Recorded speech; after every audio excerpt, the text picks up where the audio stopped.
আজকে সকাল সকাল তোমাদের দাদাভাই গিয়েছিল আমাদের বাবাকে নিয়ে দুধ দিতে।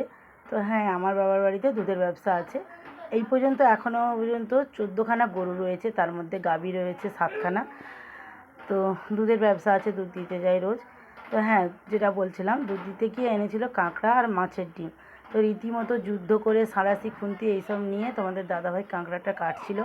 আর ছোটো কাঁকড়াগুলো আমি নিজেই কেটে নিয়েছিলাম, ভালো করে এখন জল দিয়ে ধুয়ে টুয়ে পরিষ্কার করে নিচ্ছি। হ্যাঁ, যেহেতু প্রচণ্ড রোদ্রু, তার জন্য তোমাদের দাদা ভাইয়ের অর্ডার যে কাঁকড়ার টক বানাতে হবে। তো শুকনো লঙ্কা, পাঁচফোড়ন, পরিষ্কার করে ধুয়ে রাখা কাঁকড়া সব কিছু দিয়ে রীতিমতো ভালো করে কষিয়ে কষিয়ে ভেজে নিলাম। সাথে দিয়ে দিয়েছিলাম একটু লবণ আর হলুদ দিয়ে লাল লাল করে যখন ভাজা হয়ে গেছিলো তখনই দিয়ে দিলাম তেঁতুল গোলার জল। হ্যাঁ, কাঁকড়ার টকটা অবশ্যই তেঁতুল দিয়েই ভালো লাগে। তো কাঁকড়ার টকটা যখন ফুটছিল না, সেই গন্ধ। তো টকের সঙ্গে ছিল মাছের ডিমের বড়ার ঝোল। তো আমরা ততক্ষণ খাচ্ছি, তোমরা ততক্ষণ চ্যানেলটাকে সাবস্ক্রাইব করো আর প্লিজ